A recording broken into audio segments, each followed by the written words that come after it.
ભગવાન સ્વામિનારાયણે સમગ્ર ભારતભરમાં હજારો કિલોમીટરનો વિહાર કર્યો, પરંતુ જ્યારે પોતાના નિવાસની વાત આવી ત્યારે તેમણે ગઢપુરને જ કેમ પસંદ કર્યું? શું ગઢપુરમાં કોઈ એવી દિવ્ય પ્રસંગ બન્યો હતો કે જેનાથી ભગવાનનું હૃદય આ ભૂમિ સાથે સદાય કાળ માટે જોડાઈ ગયું? કે પછી આ રહસ્યનું જોડાણ દાદા ખાચરની ભક્તિ સાથે હતું? ભક્તો, જવાબ તમને આશ્ચર્યમાં મૂકી દેશે.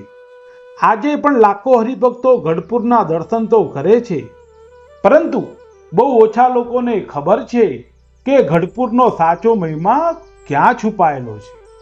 આ રહસ્યનો સંકેત વચનામૃત અને સત્સંગના બીજા ગ્રંથોમાં જોવા મળે છે, પરંતુ કદાચ તમે આજ સુધી તેના પર ધ્યાન નહીં આપ્યું હોય. જ્યારે ભગવાને ગઢપુરમાં લાંબો સમય વિતાવ્યો ત્યારે એક એવી ઘટના બની કે જેણે આ ધરતીનો ઇતિહાસ જ બદલી નાખ્યો. ભક્તો, આજે આપણે શાસ્ત્રો, ઇતિહાસ અને ભગવાનની દિવ્ય લીલાઓના આધારે ગઢપુરના આ રહસ્યનો પડદો ઉઘાડવા જઈ રહ્યા છીએ. તો ભક્તો, આખો વિડીયો અંત સુધી જરૂર જોતા રહેજો, કારણ કે છેલ્લા ખુલાસા પછી ગઢપુર વિશેનો તમારો દ્રષ્ટિકોણ કદાચ હંમેશા માટે બદલાઈ જશે. ભક્તો, આ કથાની શરૂઆત થાય છે લગભગ 200 વર્ષ પહેલા, જ્યારે ભગવાન સ્વામિનારાયણ પ્રથમ વખત ગઢપુરની પવિત્ર ભૂમિ ઉપર પધાર્યા હતા.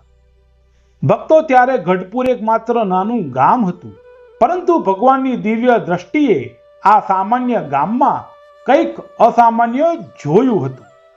દાદા ખાચર, જીવુબા અને લાડુબાની નિષ્ઠાભરી ભક્તિએ ભગવાનનું હૃદય તો જીતી લીધું હતું, પરંતુ શું માત્ર એટલું જ કારણ હતું? કારણ કે ભગવાને પોતાના સમગ્ર જીવનમાં સૌથી વધુ વર્ષો ગઢપુરમાં જ વિતાવ્યા. ભક્તો, આ કોઈ સામાન્ય સંયોગ નહોતો. તો આખરે ભગવાને ગઢપુરને જ પોતાનું દિવ્ય નિવાસ સ્થાન કેમ બનાવ્યું? આ પ્રશ્નનો જવાબ ધીરે ધીરે હવે સામે આવવાનો છે. ભક્તો, ગઢપુરમાં નિવાસ શરૂ થયા પછી ભગવાન સ્વામિનારાયણે માત્ર એક જ ઘર નહીં, પરંતુ હજારો લોકોના હૃદયમાં ધર્મ, ભક્તિ અને સદાચારની જ્યોત પ્રગટાવી. દરરોજ દૂર દૂરથી હરિભક્તો તેમના દર્શન માટે આવવા લાગ્યા. ગઢપુરની આ પવિત્ર ધરતી ઉપર અનેક દિવ્ય ઉપદેશો આપવામાં આવ્યા. આજે જે વચનામૃત આપણને માર્ગદર્શન આપે છે, તેના મોટાભાગના પ્રસંગો પણ ગઢપુરમાં જ થયા હતા. દરેક સવાર અને સાંજ ગઢપુર હરિભક્તોના ભજન, કીર્તન અને સત્સંગથી ગુંજી ઉઠતું, જાણે સમગ્ર ગામ એક જીવંત મંદિર બની ગયું હોય તેવું દિવ્ય વાતાવરણ સર્જાતું હતું. પરંતુ ભક્તો, ભગવાનનું એક કાર્ય હજુ બાકી હતું. તેઓ ગઢપુરમાં એક એવું અમૂલ્ય દાન આપવા જઈ રહ્યા હતા કે જે આવનારી અનેક પેઢીઓ માટે માર્ગદર્શક બનવાનું હતું. અને એ જ ક્ષણથી ગઢપુરનો ઇતિહાસ એક નવા અધ્યાયમાં પ્રવેશ્યો. ભગવાને જે નિર્ણય લીધો તેની અસર આજે પણ સમગ્ર સ્વામિનારાયણ સંપ્રદાયમાં અનુભવાય છે. ગઢપુરમાં ભગવાન સ્વામિનારાયણે અસંખ્ય સંતો અને હરિભક્તોના જીવનમાં પરિવર્તન લાવ્યું. જે લોકો અંધશ્રદ્ધા અને કુસંગમાં જીવતા હતા, તેઓ ધર્મ અને ભક્તિના માર્ગે આગળ વધવા લાગ્યા. ગઢપુરમાં જ ભગવાને અનેક મહાન સંતોને સમાજ સેવા, સત્સંગના પ્રચાર અને આધ્યાત્મિક કલ્યાણની જવાબદારી સોંપી. અહીંથી સમગ્ર ગુજરાતમાં સત્સંગનો પ્રકાશ ફેલાવા લાગ્યો.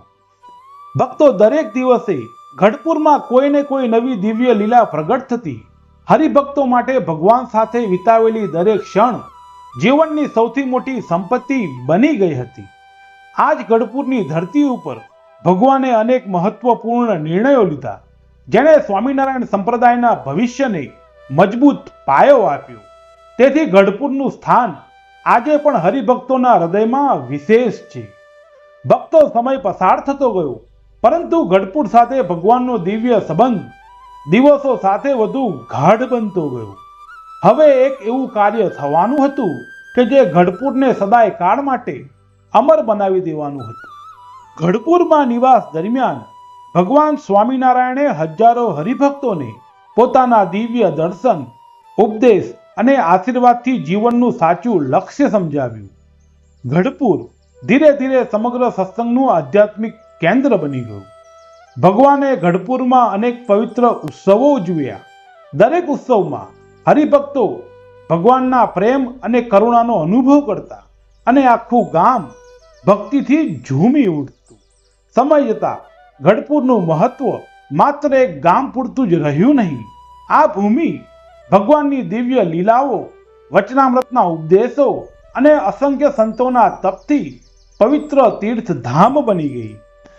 આજે પણ જ્યારે હરિભક્ત ગઢપુરમાં દર્શન કરવા આવે છે ત્યારે તેમને માત્ર એક ઐતિહાસિક સ્થળ જ નહીં પરંતુ ભગવાનના જીવંત આશીર્વાદનો અનુભવ પણ થાય છે.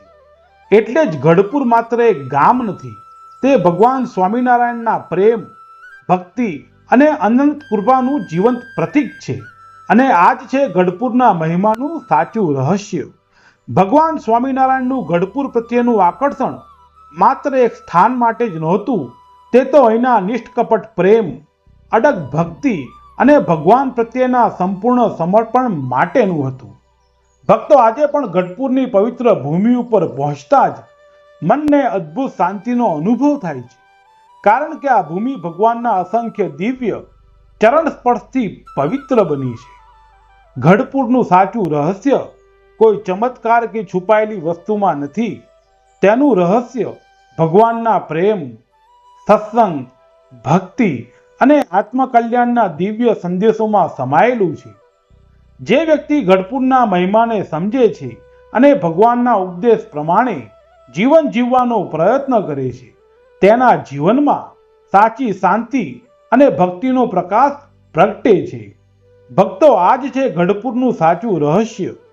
ભગવાને ગઢપુરને પસંદ કર્યું કારણ કે અહીં પ્રેમ હતો, સમર્પણ હતું અને ભગવાનને રાજી કરવાની ભાવના હતી. અને એ જ ભાવના આજે પણ દરેક હરિભક્તોના જીવંત રહી છે. જો તમને આ કથામાંથી નવી માહિતી જાણવા મળી હોય તો વિડીયોને લાઈક કરજો. તમારા પરિવારમાં અને સત્સંગી મિત્રો સાથે જરૂર આ વિડીયોને શેર કરજો. અને ભગવાન સ્વામિનારાયણના આવા જ ઐતિહાસિક અને પ્રેરણાદાયી પ્રસંગો માટે અમારી યુટ્યુબ ચેનલ શ્રી હરિ લીલાને સબસ્ક્રાઇબ કરીને બેલ આઇકોન જરૂર દબાવજો. ભક્તો, આજનો વિડીયો અમે સમાપ્ત કરીએ છીએ. તમને આજનો વિડીયો પસંદ આવ્યો કે નહીં તે જરૂર અમને કમેન્ટ કરીને જણાવજો. સર્વે હરિભક્તોને અમારા ઘણા હેતથી જય સ્વામિનારાયણ.